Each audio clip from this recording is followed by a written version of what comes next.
My name is Cynthia Trevino. I am 28, and for a long time I believed I had finally found the kind of love that would last. William Wharton and I had been together for 3 years, when everything started to shift slowly at first, like a shadow moving across a room, and then all at once swallowing everything we had built. When I first met William, he struck me as the steady kind of man who could anchor a room without ever raising his voice. He worked in IT at a mid-sized tech company downtown. I worked in marketing for a boutique agency across the city. My life before him was a mix of creative chaos and ambition content, planning client meetings, late-night editing sessions, and weekend brunches with friends. His world was calmer, more structured. Somehow the contrast between us felt like a perfect fit. I brought lightness into his life. He brought peace into mine. We moved in together in our third year. It was William's idea. We found a 2-bedroom apartment between our jobs, a place with just enough sunlight and just enough space for two people who genuinely thought they were building a future. I gave up the second bedroom, the one I'd envisioned, as a small content studio, so he could have a dedicated workspace for his projects. I didn't mind. Seeing him excited made me happy. We split rent equally, but I often covered groceries and utilities without thinking twice. I believe relationships weren't about keeping score. In the beginning, everything felt easy. We cooked dinner together, stayed up too late watching shows, whispered future plans in the dark, and laughed at our own private jokes. I thought it was the foundation of a life that would only grow stronger. But then the small shifts began. William started going out after work more often. Team dinners, celebrations, coworker birthdays I had never heard of. His texts slowed down on those nights, always accompanied by vague explanations. Meetings ran late. Coworkers insisted he join. He didn't want to be rude. I didn't want to be the insecure partner, so I let it go each time. Still, I noticed a pattern I couldn't ignore. The more he went out, the more distant he became. One evening, as I was preparing dinner, I gently asked, "Everything okay lately? You've been really busy." He barely looked up from his phone. "It's called having a social life, Cynthia. You should try it." The words stung more than I expected. William had never spoken to me like that before. I told myself he was just tired or overwhelmed, but deep down I felt something shifting beneath us. A few days later, for the first time in years, he mentioned his ex-girlfriend, Lena Bradford. We were eating together when he casually said, "Guess who messaged me today?" I looked up, surprised. "Who?" "Lena," he replied, twirling his fork like it meant nothing. "She saw my latest post and said it made her laugh." I forced a smile. "Lena, as in your ex-girlfriend?" "Yeah," he said, shrugging. "We just caught up. It's not a big deal." I tried to keep my voice even. "Didn't you two end on bad terms?" "She apologized," he said. "People grow. We're adults. It's nice talking to someone who remembers who I used to be." His words tasted sour in my mouth, but I said nothing. There was a part of me that wanted to ask what was wrong with who he was now, but the fear of sounding jealous kept me quiet. Over the next few weeks, William's phone was always face down. He angled the screen away from me whenever a notification appeared. Sometimes he smiled at messages he refused to explain.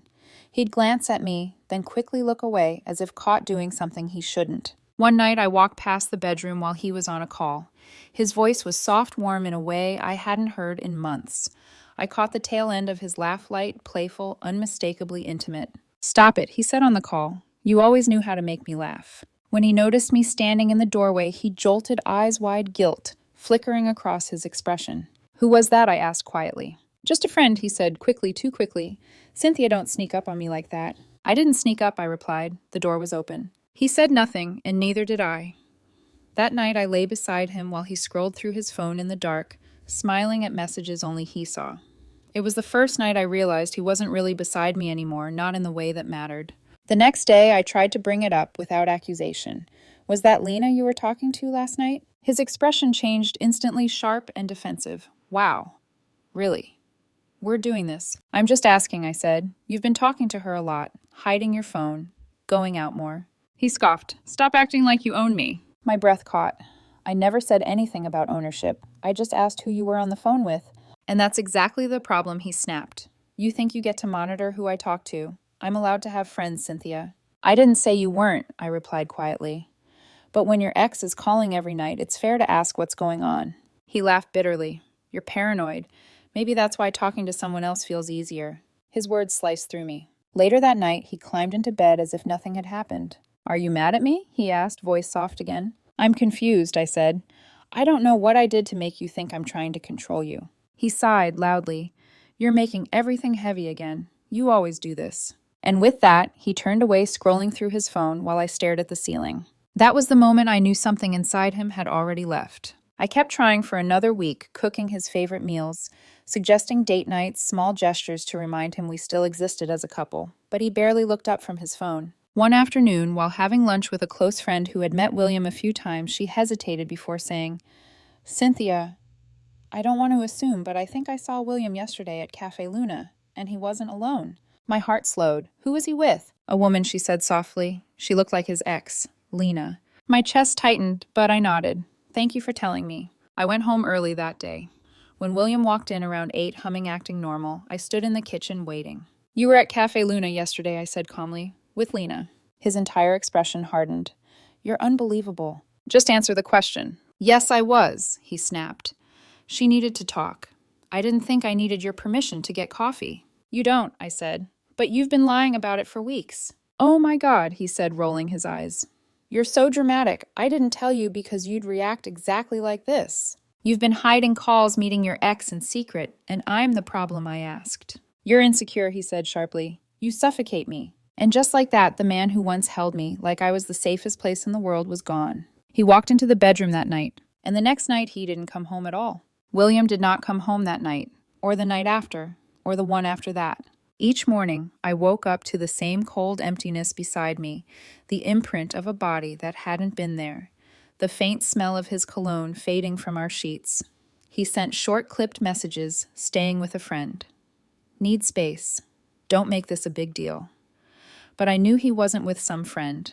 I knew exactly where he was. With Lena Bradford. By the third night, the silence stopped feeling like distance and started feeling like evidence. Evidence of choices he was making in real time. Evidence that I was no longer a part of his picture. When he finally returned on Friday morning, he looked different.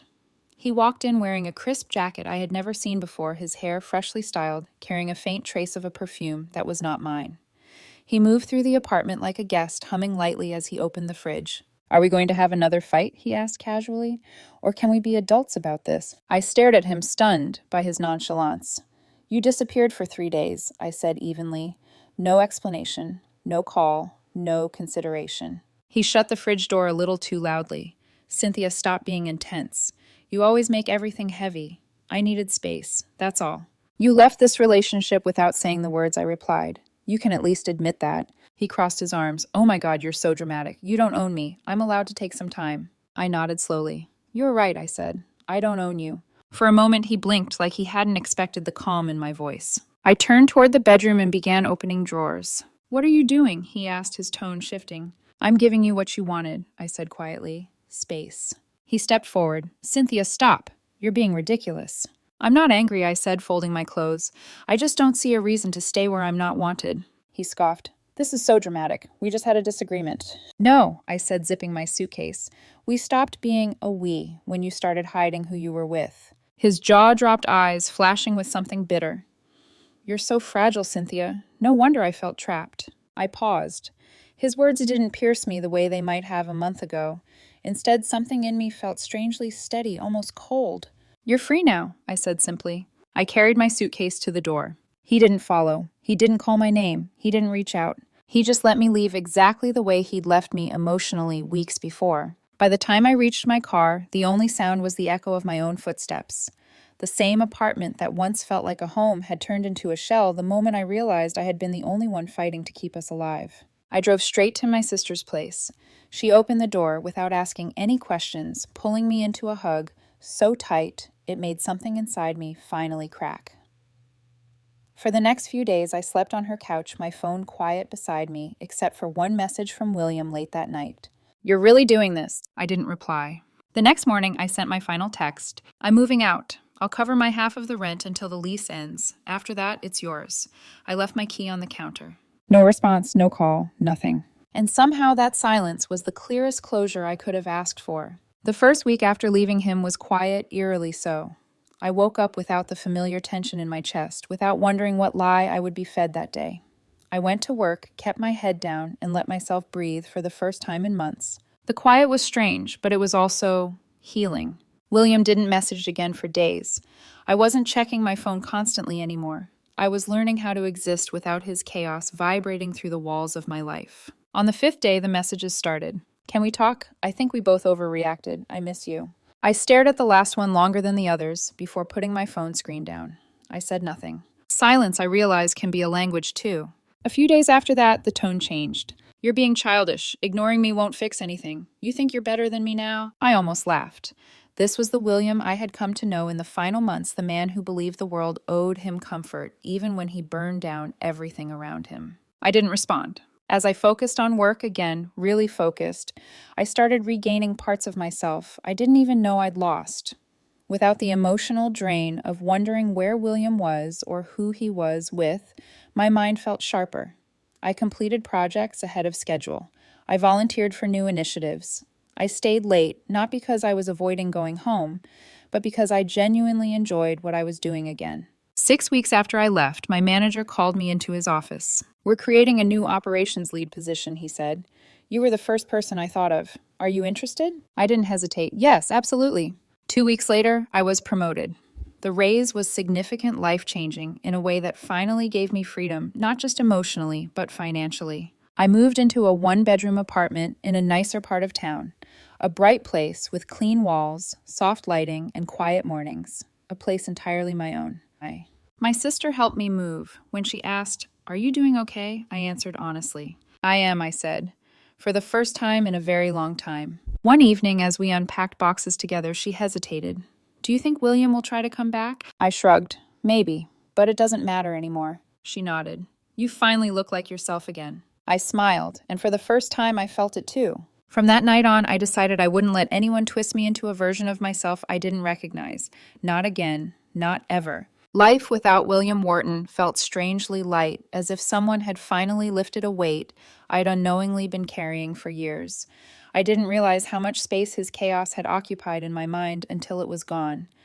My new apartment became a sanctuary, a place where the air wasn't thick with suspicion, where my nights weren't spent waiting for a key turning in the lock or a phone lighting up with half-hidden lies. For the first time in months, I woke up rested. Work felt purposeful again. Anytime I felt my thoughts drifting toward William, I pulled them back and focused on the life I was building. My promotion opened doors I didn't know existed. More responsibility, more stability, more respect. My manager trusted me. My teammates sought my opinion. I felt valued, something I hadn't felt at home with William in a long time. But even with the peace I'd found, the universe seemed unwilling to let William fade quietly. 2 weeks after settling into my new place, the messages started again. Can we talk? I think we both misunderstood each other. I miss you. Please say something. I didn't answer. I didn't even open half of them. Silence became my boundary, my protection, my liberation. After several days without a response, his tone shifted. You're being childish. Fine, ignore me. Clearly you never cared. You're still the same cold, passive person who made me feel trapped. I stared at that one, letting it sit in the space between who I had been with him and who I was becoming without him. Then I turned my phone over and went to bed. A month passed. I threw myself fully into my new role at work, without the emotional drain of William's unpredictability. I completed projects early, earned praise from upper management, and earned a surprising amount of admiration from colleagues who had never noticed me before. Not because I changed, but because I finally had space to breathe. It was around this time that mutual friends started reaching out. A college friend sent me a screenshot of one of William's posts, something cryptic about toxic people and finding himself again. Another friend mentioned he'd quit his job suddenly, apparently saying he needed to pursue his passion projects full-time. I didn't ask for details, I didn't want them. But it was becoming painfully clear William's life wasn't flourishing the way mine was. It was unraveling. 2 months after I moved out, I received a message from Josh, a mutual friend from our college circle. Dude, sorry, Cynthia just saw William at North Sidebar. He's having a full meltdown. Thought you should know. I stared at the message for a long moment. Not out of worry, not out of hope either. Just a quiet acknowledgement that his story was continuing with or without my involvement. I put my phone away and moved on with my evening. 2 days later, the inevitable happened. William messaged me at 2:03 a.m. It was a long, rambling confession, too emotional, too unfiltered, too late. Cynthia, you were right about everything. Lena played me. She had someone else the whole time. I found out tonight when he showed up at her apartment. She told him I was just some guy from work. I'm so stupid. I left you for someone who didn't even care if I existed. I don't know what to do. Please. I need someone to talk to. I need you. I'm sorry. I read it once, closed my eyes, and then, because I knew it was the only way to protect my peace, I deleted the message without replying. The next morning, there were 3 more messages waiting for me. Cynthia, please. I know I don't deserve it, but I'm not okay. I'm sorry. I'm so sorry. Just talk to me. Please. Again, I did nothing. You can love someone deeply and still understand that responding would only reopen wounds you spent months stitching shut. A week later, fate played a cruel trick on both of us. I was at a small cafe near my new apartment with my sister when I saw him. William. He was sitting alone in the corner, staring at his phone with exhausted eyes. Dark circles bruised the skin under them. His clothes looked wrinkled, lived in, like he'd slept in them. His hair was unkempt, nothing like the freshly styled version of him that had walked home after his 3-day disappearance. He didn't see me at first, but when he finally looked up, his entire body froze. His lips parted, almost trembling, before he stood up slowly and approached my table. Cynthia, he said softly. My sister glanced at me, instinctively protective.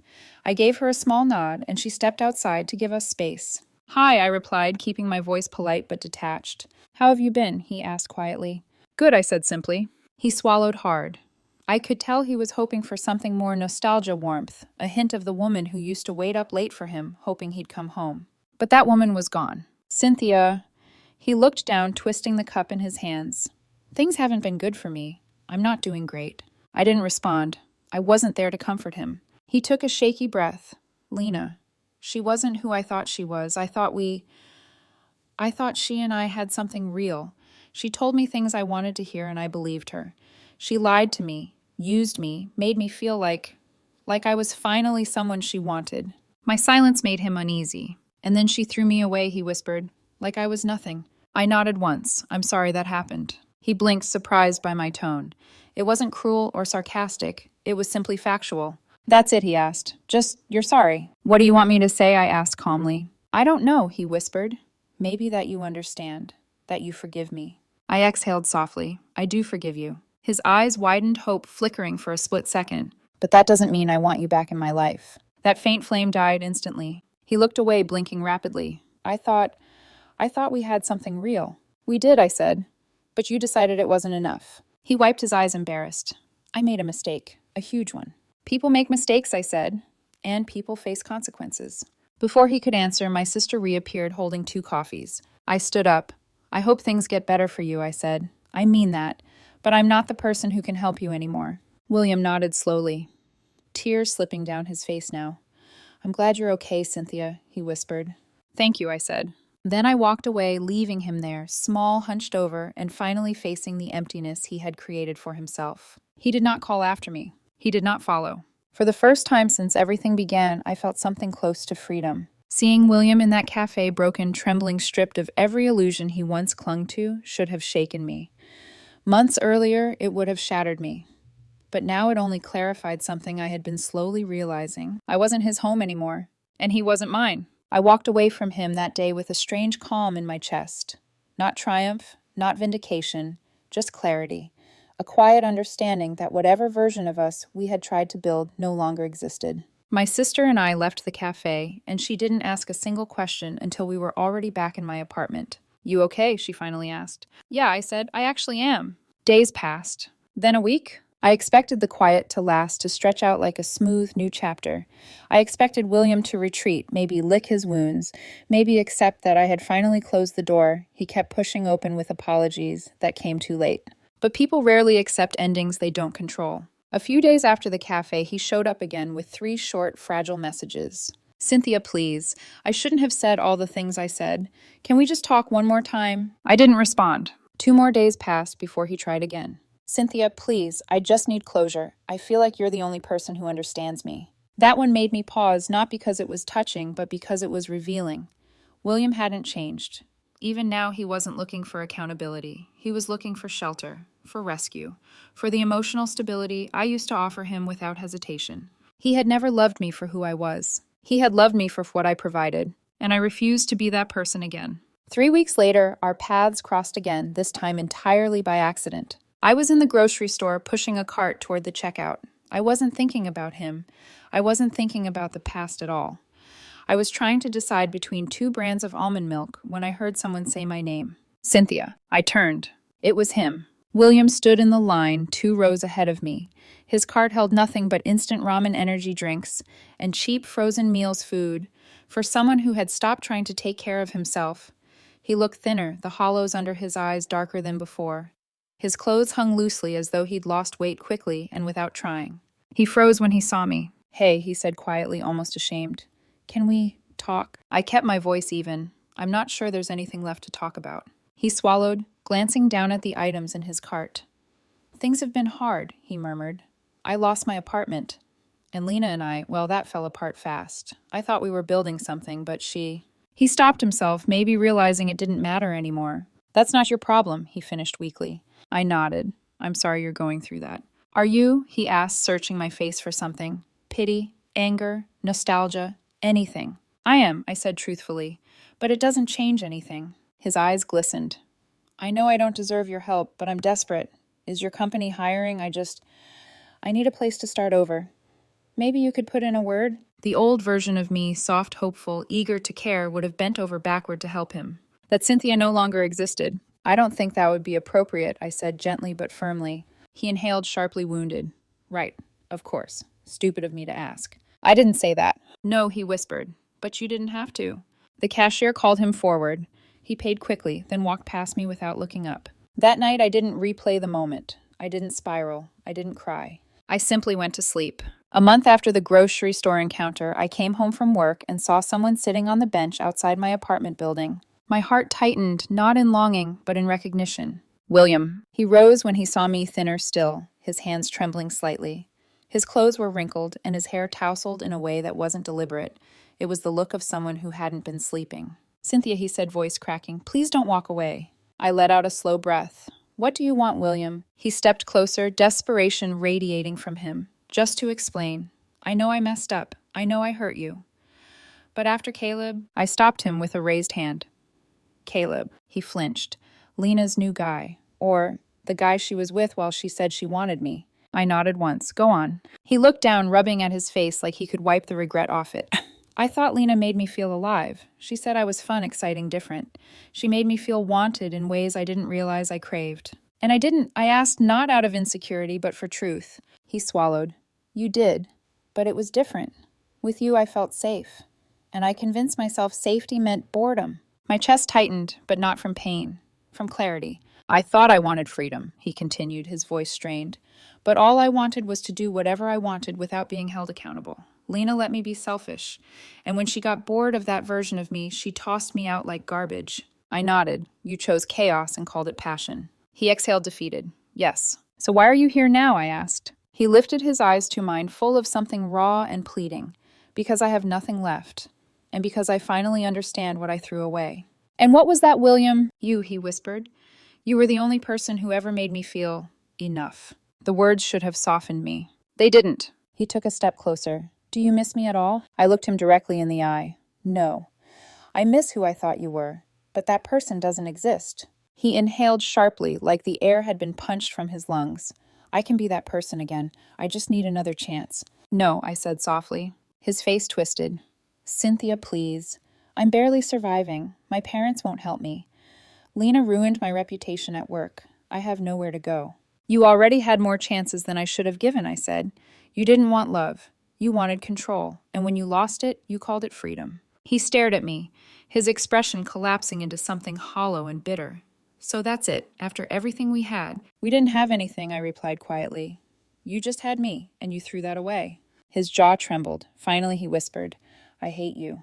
I didn't flinch. Maybe, but at least now you finally feel something real. I walked past him toward the entrance. He didn't call after me. He didn't follow. He just stood there trembling in the night air as the door closed behind me. For the first time, I understood that closure wasn't something someone gave to you. It was something you claimed. William did not show up at my building again after that night.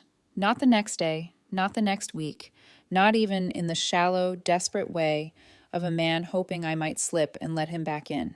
For the first time since our separation, the silence didn't feel tense or unfinished. It felt earned. It felt final.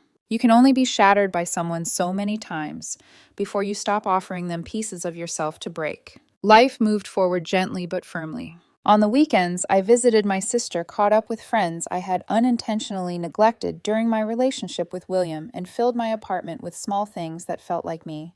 Soft lamps, eucalyptus candles, stacks of books that had been pushed aside when I was too drained to read. Each small step rebuilt the version of Cynthia I used to know. Work flourished too. The more I poured myself into my new role, the more confident I became in my abilities. My team relied on me. Upper management noticed my initiative. I finally occupied space without apologizing for it. Peace didn't feel fragile anymore. It felt deserved. 2 months passed. One afternoon, I went to a coffee shop near my office to catch up with a mutual friend from college, someone who had known both William and me for years. She hesitated before lowering her voice. "I didn't want to bring this up," she said, "but you should know William isn't doing well." I sipped my coffee calmly. "In what way?" "He's spiraling. He doesn't have a stable job anymore. His family cut off support. He's been couch surfing. He barely looks like himself." "I'm sorry to hear that," I said honestly. "You don't need to feel guilty," she added gently. "None of this is your fault." "I know." And I did, truly. There's a strange clarity that comes after deep heartbreak. A moment when you finally understand that someone else's destruction is not your responsibility and their downfall is not your burden. William was unraveling because of choices he made long before he ever chose to leave me. A few weeks later, I was walking home from work when my phone buzzed. It was Josh, the same mutual friend who had texted me when William had a meltdown at the bar. Heard William moved back in with his parents. Apparently things got really bad. I stared at the message for a long moment, then typed back, "Thanks for letting me know. I hope he figures things out." And I meant every word. Not because I wanted him back. Not because I felt responsible. But because I no longer needed his suffering to validate my healing. His life and mine had finally diverged for good. Then spring arrived. Soft breezes, warm afternoons, longer days that made everything feel possible again. I began hiking on weekends, rediscovering pieces of myself I had neglected. I joined a local volunteering group at a community center. I went to brunch with friends I had lost touch with. I learned to enjoy silence without associating it with fear. And then unexpectedly, I met someone new. Her name was Claire Hollis, an accountant from a company 2 floors below mine. We met in line at a coffee shop when she complimented my earrings. A casual comment turned into a conversation, and conversation turned into coffee. And coffee turned into us talking for 3 hours, like we had known each other longer than a few minutes. Claire was nothing like William. Where he was defensive, she was patient. Where he was evasive, she was honest. Where he made me feel heavy, she made me feel light. When she said she would call, she called. When she made plans, she showed up. When I asked about her day, she told the truth, simple, direct, unfiltered by ego or manipulation. It was shocking how easy it was to feel seen again. Not adored, not needed, just seen. One Saturday, Claire and I were hiking a trail just outside the city. The sun filtered through the trees, the air smelled like pine and earth, and the quiet between us felt comfortable. At one point, she asked, "Do you ever think about him, William?" Sometimes I admitted, but not the way I used to. "What changed?" she asked gently. I thought for a moment, placing my hand on a tree trunk, grounding myself in the present. "I stopped seeing him as someone I lost," I said, "and started seeing him as someone I escaped." Claire smiled, soft and understanding. "Good. You deserve better than someone who made you feel small." "I know," I said. "I really do." And for the first time, I believed it with my whole heart. That night, we curled up on my couch blankets tangled over us as a movie played quietly in the background. My phone buzzed. An unknown number. I hesitated before opening it. The message was long, fragmented, clearly written through someone else's exhaustion. "Cynthia, I saw on Instagram that you're seeing someone. She looks really nice. I'm happy for you. I mean it. I know I don't have the right to say this, but I hope you're happy. You deserve it. I'm sorry for everything. I really am." I stared at the message for a long moment. Not with anger, not with pity, not with longing, just quiet understanding.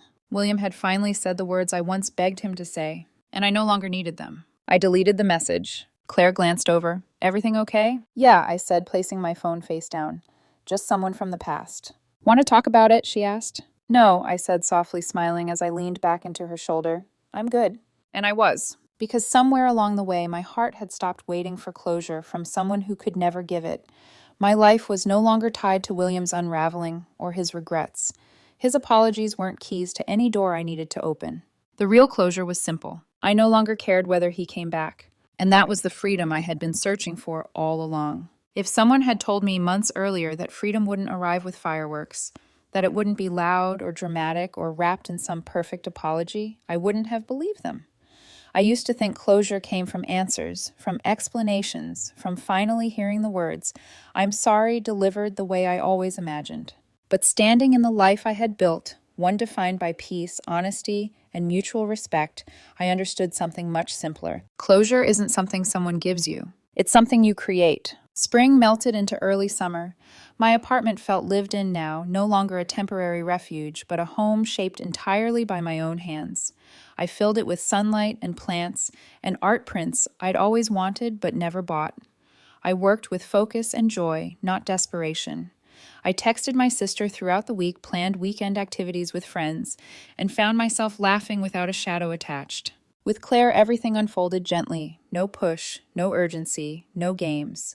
If she didn't understand something, she asked. If she needed space, she communicated it. If she cared, she said so plainly, without duplicity or fear. Her presence didn't overwhelm my life. It wove into it. One warm Sunday morning, as we ate breakfast on my balcony, Claire turned to me and said, "You seem lighter these days." "I feel lighter," I replied, smiling, like I finally let go of something I didn't realize I was carrying. She reached across the table and brushed her fingers against mine, not possessively, not urgently, just a quiet reassurance. "You deserve this," she murmured. And I knew she meant not just the moment, but all of it: peace, stability, and the gentle certainty of being chosen without manipulation or doubt. A few weeks later, I was on my way home from work when my phone buzzed again. Another message from an unknown number. Normally, I would have ignored it, but something made me check this one. "Cynthia, I wanted to say thank you for everything you did for me when we were together. I know I never appreciated it. I'm working on myself now, going to therapy, trying to fix the things I broke before I hurt anyone else again. I'm sorry for all of it. I hope you're happy." After reading it, I didn't cry. I didn't feel angry. I didn't feel tempted to respond. I simply sat down on a bench outside my building, watching the sky shift through a dozen shades of blue. The message felt like a soft breeze brushing past a momentary reminder of a person I used to know nothing more. William was trying to grow. That was good. It mattered. But it didn't change the shape of my life anymore. I deleted the message. And this time it truly felt like closure, not because he finally apologized, but because his words no longer tugged at any wound inside me. Several days later, I was at the community center helping organize supplies when my sister texted me. "Saw William's mom at the store today. He moved back in with them. Seems like he's keeping his head down and rebuilding. Thought you'd want to know." I paused, reading the message twice. Not out of worry, out of finality. Because now his life continuing no longer felt tied to mine, no longer felt like a ghost drifting behind me. I typed back, "Thanks for telling me. I hope he figures everything out." And I meant it, not out of longing, not out of guilt, but because wishing someone well takes nothing from you once you're healed. Months passed quietly. My days filled with work hikes, late-night movie marathons, with Claire, warm dinners, with friends, and long phone calls with my sister that made us laugh until we could barely breathe. I even started taking a beginner's pottery class, something I'd always been curious about, but never had the emotional space to try. Peace wasn't a moment, it was a habit, a choice, a life built intentionally after surviving chaos. One weekend, Claire and I took a short trip to the coast. We walked along the shoreline, the waves cool against our ankles, the sky a brilliant stretch of pale gold. She paused at one point, gazing out at the water. "You ever think about him?" she asked. Not jealous, not fearful, just curious. Sometimes I answered honestly, but not the way you might think. "How do you think about him now?" I ran my fingers through the tide, watching the water ripple. As a lesson, I said, "Someone who showed me exactly what I would never tolerate again. Someone who taught me what love is supposed to feel like by showing me what it isn't." She nodded softly. "That makes sense. And I don't regret it," I added. "Not because it was good, but because I survived it, and I'm better now. Stronger, more myself." She squeezed my hand. "I'm glad you made it out." I looked at her steadiness, her kindness, the way her eyes softened when she spoke to me, and I felt a warm certainty settle in my chest. "I'm glad too," I said. Later that night, back in the hotel room, I stood by the window while Claire slept, watching the city lights flicker in the distance. My phone buzzed once, a notification from Instagram, someone liking a photo of me and Claire from earlier that day.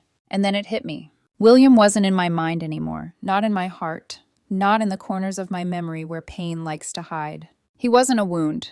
He wasn't even a shadow. He was simply a chapter closed, completed, replaced by a life that fit me better than anything I had clung to before. Freedom wasn't revenge or karmic justice or watching someone fall apart. Freedom was this: a quiet night, a gentle breath, a future that looked nothing like the past, a heart that beat peacefully, a life finally belonging to me. And as I turned away from the window and slipped back into bed beside Claire, I understood the simplest truth, the one I had fought hardest to learn. The real victory was never that he tried to come back. It was that I no longer cared if he did.